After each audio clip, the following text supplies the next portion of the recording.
subject for discussion is strategic thought in virtual deterrence and real offense, and we're examining the computer's role. Our first section of this presentation is discussing an introduction or the basics. What are the fundamental subjects that apply? And as we discuss the subject, we're going to bring up a number of issues. And at the end, we're going to hope to discuss them and what they mean to you. The sections of this presentation are an introduction, the subject of virtual defense, virtual deterrence, what real offense means, and the conclusions. Okay, regarding strategy, warfare is not a simple conflict necessarily between fighting forces. There are different ways of approaching and understanding war, which started as early as the Chinese warrior philosophers in a meaningful way. During the Cold War, we have methods and notions developed regarding things such as the prisoner's dilemma problem and issues regarding mutually assured destruction, which relate to what do two parties with animosity do when they can either destroy each other and themselves potentially in the process, and how can they gain advantage if they have potential to sink their adversaries. And this has been examined through math of game theory. Presently, we're looking at issues which are coming up now regarding notions associated with asymmetric warfare. What do you do when, actually I'll be discussing that in more detail shortly. Network-centric operations. To start with, I will take a quote from the Signal magazine of this month, which says, "The Army's Land Warrior program will turn even the muddiest boot soldier into a network node." Military nowadays depend on computers and networks to conduct operations successfully. Network-centric operation enhance the information flow and reduce the time span between detection of a target and a kill. NCO also enables joint operation, which is cooperations between different branches of the armed forces. Next slide. Information superiority. Information superiority is defined as the capability to collect, process, and disseminate an uninterrupted flow of information while exploiting or denying an adversary's ability to do the same. Information superiority is vital for the military as it enables them to remove the fog of war, being uncertainty, during a conflict. And already nearly 10 years ago, General Sullivan said, "Information is the currency of victory on the battlefield." But we have to keep in mind, information superiority alone is useless. We need to have decision superiority, and that's achieved if we translate superior knowledge and decision. Next slide. Okay. Information operations are not conducted alone, and they're not simple matters. They aren't just an individual, regardless of their tool set, issuing commands or playing a game, so to speak. You have operations leveraged to gain, ideally, if waged properly, information superiority. What it does involve, though, are a number of factors and organizations. You have support in attack and defense roles, offensive and defensive organizations. With that comes information assurance, psychological operations, electronics warfare, counterintelligence, counter-psychological operations, deceptions and counter-deceptions, and additional methods, even including electronics warfare. It's not necessarily a simple or low-budget activity, and it can be rather intricate and has to be organized. Information operations can be viewed along a timeline. Now, peace, of course, is a relative term. There's typically not considered to be a true state of peace. Soldier of Fortune magazine will explain that very nicely, that even when things appear quiet, there are conflicts all over. But this is a way from the bottom up to look at perhaps how and when different methods are employed. For example, navigation, weather analysis are always conducted regardless of whether it's peace, crisis, conflict, post-conflict, or a restoration of peace. Assurance matters. Information security, computer security, communication security, emission security are always observed by government as best they generally can. Intelligence, surveillance, and reconnaissance missions are conducted routinely in all phases of life in existence for a government. Now, command, communications, control, and computers, again, occur in all phases. What's interesting is that pre-crisis and up to post-restoration, or just about restoration, you get into deception operations, psychological ops, and electronics warfare. Now, despite the overlappingness, pre-crisis to post-restoration, you also find physical attacks occurring and information attacks. Just war theory. The just war theory is devoted to the justification of how and why wars are fought. The justification can either be theoretical or historical. The theoretical aspects look at how to ethically justify war and forms of warfare, whilst the historical aspect looks at international treaties, rules and agreements. There are usually two types, jus ad bellum, the justice of war, how to justify engaging into a war, and jus in bello, just and fair conduct of war. And now we see the criteria up there, and we see like just cause, competent authority and so on, but at the bottom we see reasonable hope of success and proportionality, and we have to ask ourselves whether with information operations, whether we have a reasonable hope of success and whether it's proportional to. Next slide. On the next slide we see one of the leadership's responsibilities, like to accomplish the mission, fight and win. But even if we don't even have a doctrine for information operations, we don't really know how to fight, nor do we know how to win. And at the bottom you'll see from the just war tradition, we need to limit civilian casualties. But how are we going to limit civilian casualties if we might have weapon systems which can't discriminate between combatants and non-combatants? Okay, some of the issues for this section, and again, we'd like to know your thoughts on these, and we'll discuss them at some length after the presentation. But for this section, we have issues of, are traditional or contemporary notions of strategy sufficient to understand information operations and warfare?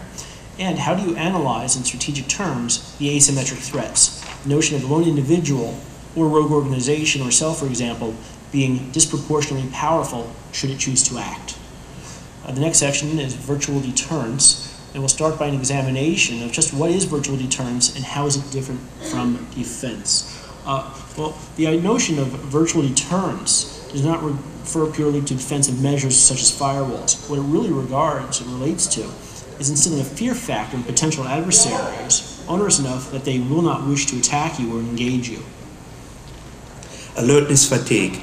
People responsible for defending networks are flooded with alerts, threat vulnerabilities and so on, and also false positives from IDSs. So we have to ask ourselves, how can they maintain vigilance in such an environment if they're flooded with mostly meaningless alert?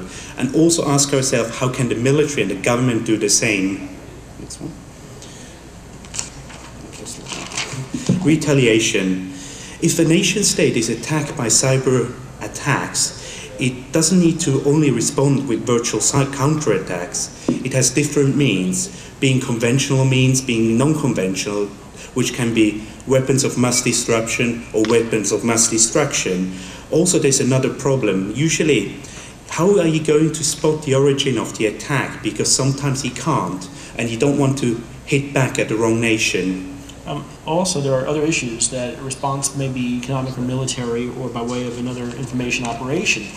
But if you publish under what circumstances you will engage in information operations, then your adversaries will be aware of this and fly under that radar and come just short of performing those provocations. Okay, some general background issues. The first is dual use technologies do come into play here. It's generally cheaper, if done properly, it's cheaper to encrypt data than to crack data. This gives an advantage to lesser funded organizations in regards to cryptography, if done properly. There's the asymmetric warfare threat. If two major governments or organizations wish to make agreements not to attack each other using certain technological methods, they may do those. There's some history of doing that, and there are protocols in place. How do you make such agreements with rogue or individuals or cells or smaller groups? And it may not be practical. Also, we have the Dr. Strangelove scenario and the question of whether information operation tactics, strategies, and methods may grow in the dangers they present, and whether at some point cyber warfare disarmament or at least arms reduction or control treaties may become a serious concern or issue to be addressed. The issues for this section that we see as perhaps being something to consider and discuss will include whether anyone would be so scared of retaliation that computer-based information attacks won't work. Really, is virtual deterrence, true deterrence. Also, what about attacks intended to subtly damage the integrity of key systems? Here, a premise might be that the origin of a successful attack, the attacker, might never be discovered. If you feel that you can wage an attack and not be discovered, what's going to keep you from doing this? And to what extent can networks truly be protected? And to what extent is it worth trying to protect networks if you're not basing them on the most rigorous methods of development actually possible? And that most critical infrastructure is not controlled by the government, according to Howard Schmidt, PCCIP? With PCCIP, perhaps 85% of infrastructure, critical infrastructure, is not belonging to the government or under their direct control. We're moving now to the section on real offense. Clausewitz was a Prussian soldier who fought against Napoleon's army. He had extensive combat experience, and he already fought for the first time at the age of 13. This led to him writing an important book on strategy called Vom Kriege, on War, which is a classic masterpiece of Western strategic thought, which looks at the human-on-human strategic problems, and hence it's very timeless. One of the aspects Clausewitz mentioned was the center of gravity, the focal point of a country's power during war at a strategic level. This needed to be defined because to have the correct military objectives. Nowadays, if we look at virtual and real center of gravities, we have like more targets, more possible targets, and we have to ask ourselves what we're going to target at, whether it be the military, whether it be the economic system, whether it be the political system, and so on. Okay. Also, I'll note that the notion and concept of virtual center of gravity works in that when you have a virtual center of gravity, you actually have a real center of gravity. It's tangible, and if it's destroyed, it promotes the collapse of your adversary's force. There's a notion called an OODA loop that comes into strategic play. It's based on the notions. It's an acronym to observe, orient, decide, and act. But in conflict, what it does is it creates a certain situation. Basically, by performing these steps, the concept is that you can act and act with determination fast enough and efficiently enough to get inside or within the constraints of your adversary's decision cycle. You act and operate efficiently and accurately, more efficiently than they can respond. If you do this and can maintain it, it creates what's referred to as a tempo. And if the enemy cannot resist this tempo, it will be destroyed. You act and they're unable to act responsibly. Computer network operations are a subset of information operations. You got three parts of it. One being computer network exploitations, where one looks at vulnerability and exploits. And this enables you to do two things. One being computer network attacks, where you attack an enemy's computer system and try to interrupt his information flow, corrupt his data, and so on, whilst at the same time you will be conducting computer network defense, where you try to defend your own networks from enemy attacks. Air strategy, air supremacy versus information supremacy. Both are actually quite equal, because what we see nowadays, there's always a gap between technology and doctrine. In other words, doctrine tries to catch up with technology. For example, looking at air strategy, during the First World War, planes were slowly used, but people didn't really know how to use them efficiently in a military way. And then we had like strategists like Douhet, Trenchard, who started developing air doctrine and so on, which led to the strategic bombing campaign in the Second World War. But then afterwards we sent a man to the moon, but it took us longer than that to achieve air supremacy, a concept developed by Warden, which was successfully used during the Gulf War. So in other words, it will take time to develop an IO doctrine, as we are still at the early beginning. Special information operation is defined as special information operations are information operations that by their sensitive nature and due to their potential effects or impact, security requirements or risk to the national security of the US require special review and approval process. They can be covert and perhaps dirty sometimes. And what's going to distinguish these SIOs from other operations, I believe, is going to be their gravity. we're not looking at, in terms of conducting a financial SIO, at moving from one politician's bank account to another $10 or $20. We're not talking about setting up small slush funds. We're talking about actions made, for example, through computer or other methods at destabilizing the financial structure of, say, a government or a country or its industrial base. In terms of a military example of what might be an SIO, and again, if you ask what is an SIO, I don't think it's going to be publicized, so there's some speculations involved, but something that would seem reasonable would be an example of infiltrating an adversary's military command and control networks so that when commands are issued, they don't destroy their adversary's forces, they inflict friendly fire casualties on their own troops. Now, we'll discuss later some of the consequences of someone attempting to use an SIO. These can be very risky and do come with some uncertainty. These deal with things that could affect matters of stability of states. Regarding the nature of targeting and precision, it's very important to governments, especially as we're fighting in more and more modern eras, to try to minimize and reduce collateral damage. And you really have to identify and respect the issue of who are and what are combatants versus non-combatants. Towards this end, there are actually very large and complex infrastructures for intelligence gathering and targeting. And these are done for I'd say two key reasons. Besides the one that there's no intention to harm people who are not threats, there's another issue in that the indiscriminate use of your own munitions impedes your ability to conduct war. Pandora's box.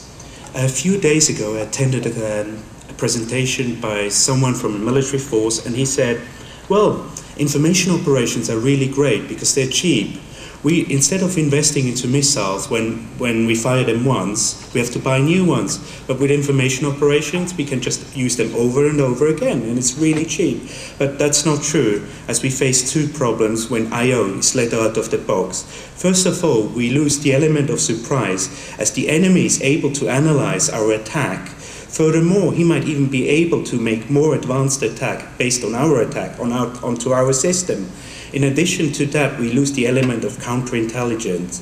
The second point, which was mentioned already in the just war theory, is how do we limit I/O? Because I/O might not be able to distinguish between combatants and non-combatants. And nowadays, we do not want to have civilian casualties at all, if possible. Okay, there's a fundamental notion in the UN Charter that war is unlawful. And there is an intrinsic reluctance to declare war. Now, an interesting thought is that if a nation has an I/O supreme or a significant capability, it may not wish to use it very lightly, especially not towards promoting conflict, because there's potential, besides bad press, that you could have what happened between, let's say, NATO and Warsaw Pact nations politically regarding political alliances, that if you form or establish an I/O base of power, or you and certain allies do, I/O coalitions could develop as a force to counter the virtual deterrence threat you created. In other words, one organization might not take you on, but a collection of them very well might be willing to, using similar methods. A product of the Joint Chiefs of Staff is something called Joint Vision 2020, which deals with how the future of combat is being perceived and developed, and how to fight for the future. And a lot of people will criticize various militaries as always using the mindsets and philosophies of the last war. And this is a great example of how that's not always accurate. One notion, and it's a very key notion, is that information superiority by itself may not have any meaning or relevance. You need to link that to innovation. If you don't move forward and innovate as necessary, you will lose your advantages. Now, if you take focused logistics, the ability to put all your forces, troops, and knowledge where it needs to be, combine that with precision engagements. You don't target cities, you don't target large complexes in order to destroy one single building. You deliver the steel you need on target where it's needed. Combine that with a full dimensional protection capability, the ability to protect your soldiers, your forces, and their information in all of their spaces in which they appear. And if you can commit dominant maneuvers, you can operate in manners that your enemy cannot, or adversary cannot resist, control, or mitigate. You achieve something referred to as a full spectrum dominance. That's an overwhelming advantage, and the notion is if you achieve this, you can be persuasive in peace, decisive in war, and preeminent in any form of conflict. and makes it less appetizing for people to engage you in conflict. Some issues we see of interest and relevance to this section are whether information supremacy is a smaller component of a grander vision of perhaps electronics warfare. And the question is really, can information supremacy be achieved without bombs, electronics warfare, and air assaults? Okay, and now we're going to introduce some of our conclusions. We have a few of these actually. Okay. Nation states, even if they don't want to wage offensive IO, they will have to consider it and look at it because the enemy will do it, and you need to know what the enemy is going to do. Also, any government which would not look at it would not be very wise. In addition to that, we have to look. Doctrine at the moment is not fully understood nor realized. Like before, looking at the air campaign strategy and so on, we have to look at the history of air doctrine and develop a doctrine for information operations. We also have an online message center for this subject. The URL is there. We'll set up a mailing list. If anyone is interested in discussing, feel free. And at the bottom you see, any form of warfare must be underpinned by a real understanding of the enemy, which brings us back to, even if you don't want to wage offensive IO, you will have to look at it just in order to protect your nation state. Next slide. Reality check. Lots of people, or scaremongers, say Cybergeddon looms around the corner, but this is not really true. Physical attacks are still more powerful than any cyber attacks. So we're going to address what we can do to at least make this balance not change. We do not see necessarily a destabilization caused by information operation attacks against, let's say, governments that are friendly or ourselves to be desirable. What can we do to make systems safer is another way of looking at this. One thing is to separate life-critical, mission-critical, and infrastructural critical components from less critical systems. You do not want a internet-capable soda machine linked to a military command and control or intelligence sharing system, for example. Regarding software development and ethics, it's very important to build systems well and carefully. As a quote that I've been presented with is, with great powers come great responsibilities. I've published a few papers and presented some papers regarding two different subjects. One is how to improve the security and securely build defense weapons platforms. And there are a number of steps and measures that taken early on can help make them relatively secure. But if you don't try very hard, it's very easy to make systems that are not very secure. Also, the ethics component is very significant. People have to want to build machines and operating systems and platforms and communications grids that will be secure. And they'll actually should appreciate and understand what the consequences will be if this is not the case. We feel that information assurance education is very critical. Not just the developers, the users have to have some understanding and be taught what the information security issues are and what are and are not real threats. And I'm going to return to the notion presented earlier regarding just war theory, that you don't want to cause unnecessary harm and conflicts. And that refers to militaries, and it also refers, I'd like to see it referred to hostile groups who might just be upset about specific issues or causes if they're going to seek out organizations to hurt them through information operation type attacks or mechanisms, asymmetric warfare theories, etc. Applications. This is a nice little cartoon Vanja happened to like, but we're going to have more information on the subject, and we're hoping to encourage discussion on the system. A quick remark to the slides. On the website currently we only have an old version of it. The new version should be up on Monday if you want to download it. And just while the cartoon is up, I would like to make a mention I was supposed to make earlier. I do want to mention that these are our theories. These are not backed or financed or linked to any organizations that we have or have not worked for, nor are they influenced by them directly. Just, I had to get that in there somewhere. It's actually rather essential. And that's our basic presentation, and we would like to thank you, and we do intend to have some real discussion on this. We'd like to hear your thoughts.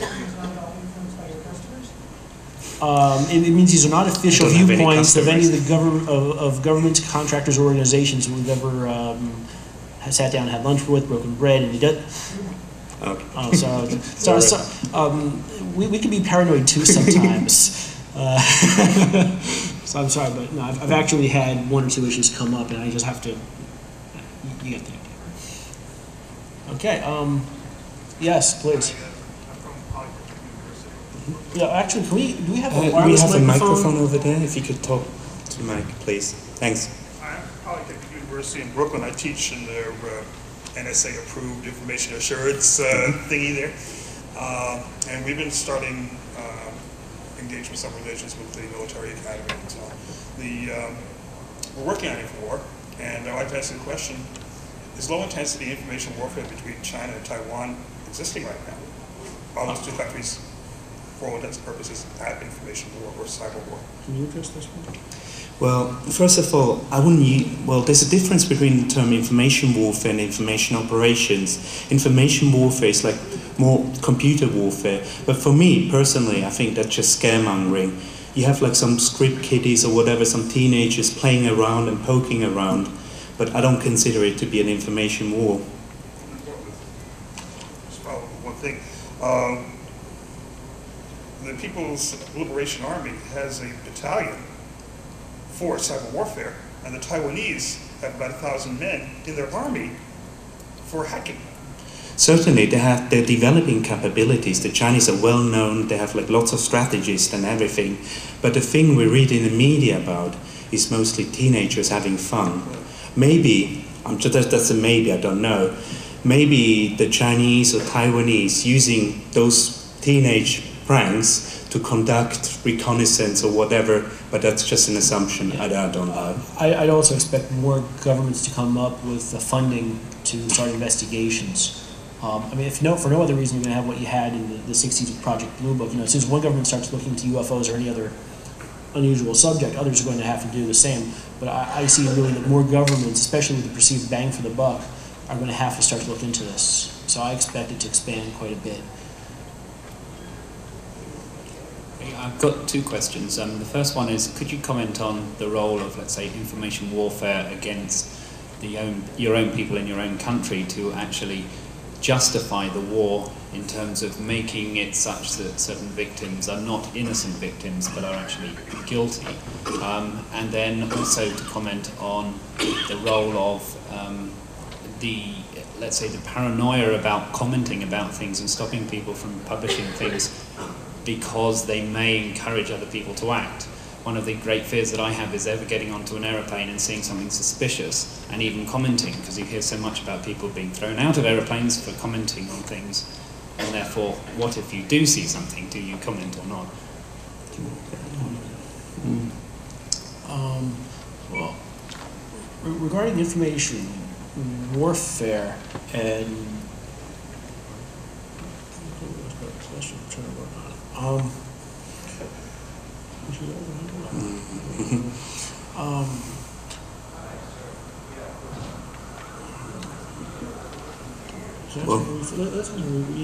you rephrase it. do you want to say something?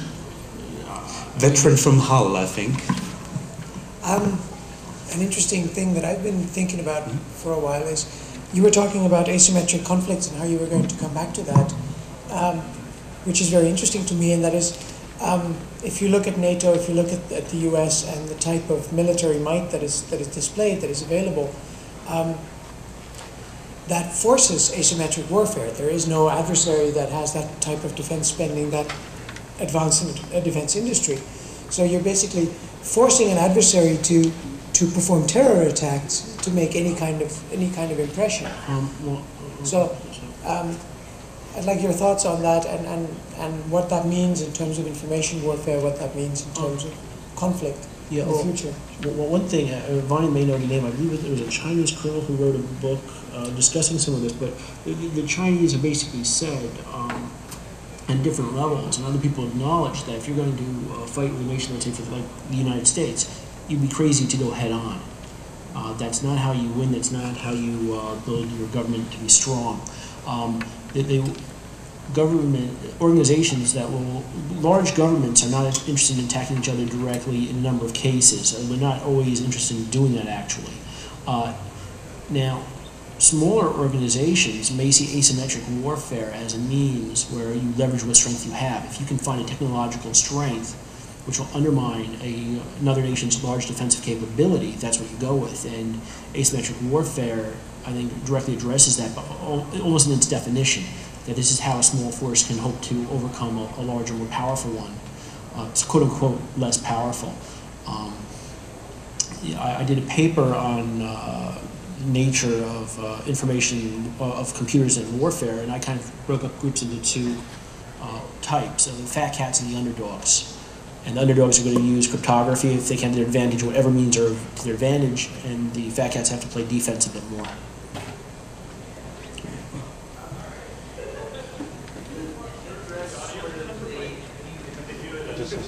From a theoretical point of view, but from the point of view of, and I'm thinking more of attacks on civilians rather than purely military targets. Are there any concrete examples of this sort of information warfare that you can cite that have been used, other than like script kiddies in China hacking Yahoo? The Australian, he's a good example. I think the Australian thing with the sewage was only a couple million gallons. It's nothing, and it's no impact. If we're made bigger, it could be something. The thing is, I said, like looking at air strategy before, we're in the early time, we don't really have a doctrine to develop the weapons. And I'll give you an information security example. If you have firewalls, IDSs and so on, but you have no information security policy, you can't do anything with it. It's useless in a way. And first of all, we need to, the militaries need to develop a doctrine. And what, do you want to add something? Well, what we're saying really is not that there's been a lot that's been tangible that's done immediately. We used an analogy earlier amongst ourselves that at the dawn of heavier than air flight, the notion of air combat was taking your biplane up and throwing a grenade out the side, just throwing one overboard. And it's taken a good many decades to advance from there to the concept of air supremacy.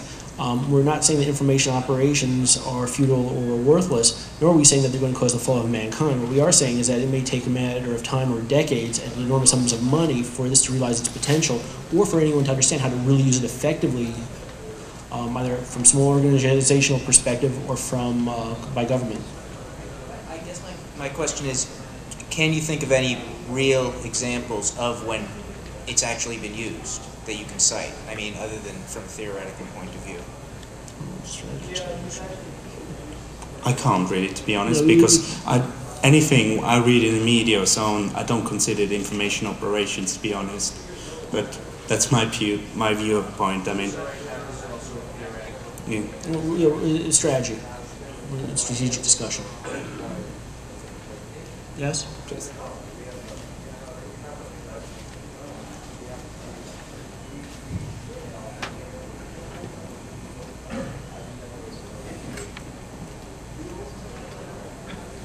One thing I feel like I've been hearing in the wake of September 11th, and I'd sort of been hearing beforehand, is that maybe strategy based on models with nation states is, if not obsolete, heading into obsolescence. And I'm wondering if you can comment on how what you've said so far and the topics you're talking about address the fact of the matter that nation states are not necessarily the primary bodies in any given conflict nowadays. Well, you got the theory of, what's his name, Van Crefeld on Future War or something, who said that in the future nation states will disappear and small armed groups, what entities there be, will engage in conflict using high-tech weapons, using low-tech weapons.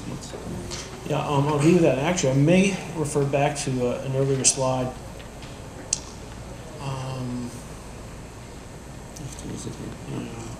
Second.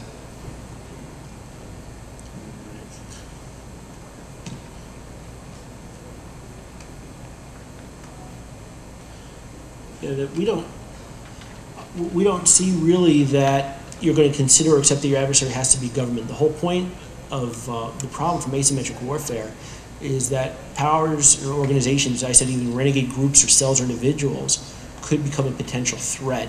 And that's what makes this very difficult to deal with. There's not necessarily anyone to negotiate with. Potential threat to nation states or potential threat to... Well, major nations' presidents pretty hard to destabilize. The less technologically advanced nation is in general, the harder it is to, I think, leverage effective information operations against them. The bigger governments, the sounder ones, are pretty hard to destabilize. But I believe that with information operations being so young, there's time for them to mature, and depending on where technology goes, what systems are linked to each other, and how doctrine develops, not just by government, but by these organizations who choose to attack governments, I think that there might be some real consequences, but it has to really be watched to just know where this is going to run. But it's not going to be this week or next week. But this could take years or decades. Afternoon. Do you see, as we develop an IO doctrine, that in effect we're actually making ourselves more susceptible to IO attack because we're more reliant on certain backbones that make other systems work? The thing is, we nowadays live in the information economy, so we get more and more reliable on information.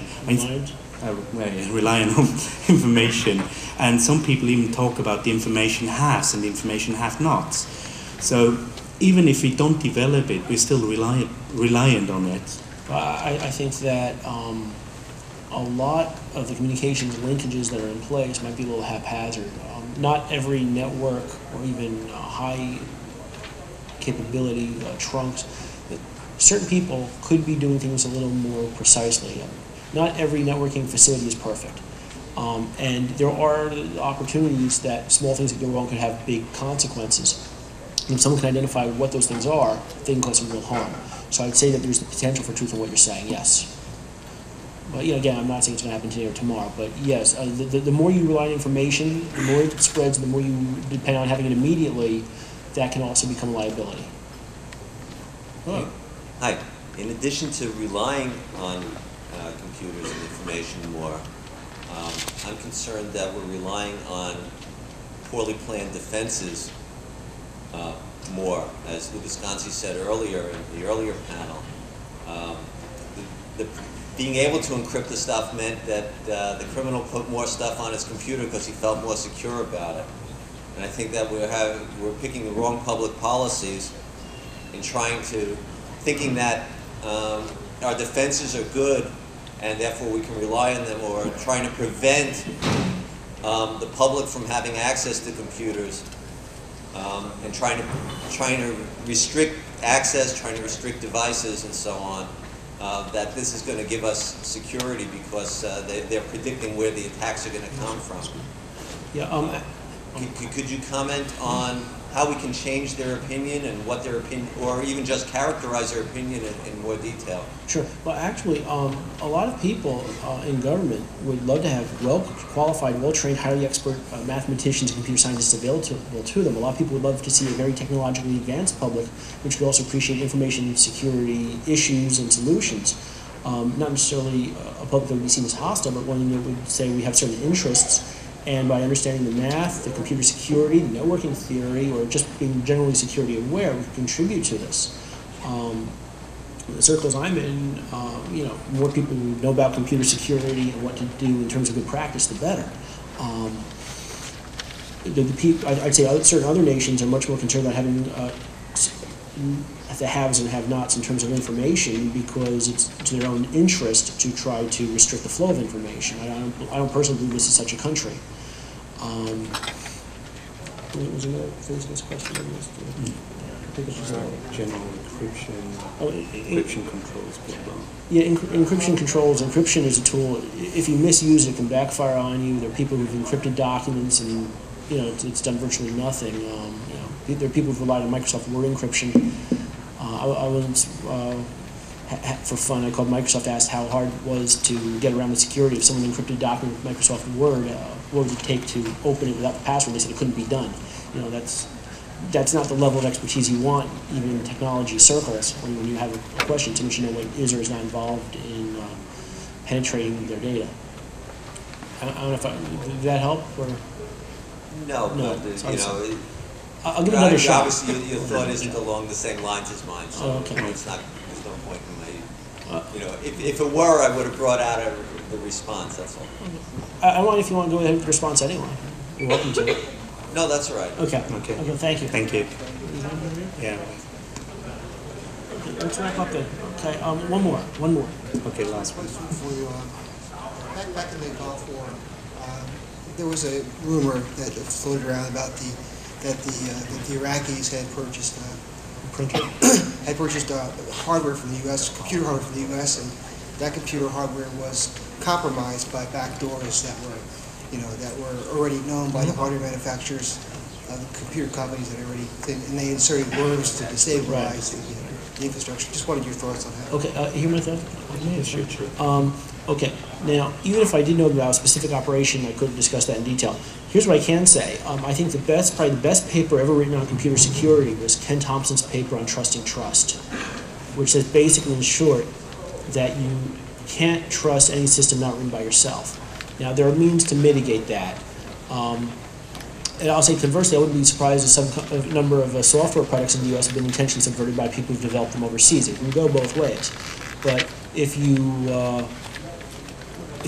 that there's control over code and development, you monitor it, you watch it, and you can do a lot to mitigate your security threats. But if you're taking untrusted code, you really don't know all the implications, and you can't. Actually, Ken Thompson takes this notion further, but I won't get into the intricacies. But I think it's a wonderful paper regarding what you can or cannot trust in software. And I think we'll call that our presentation. And we thank you very much for having entertained us.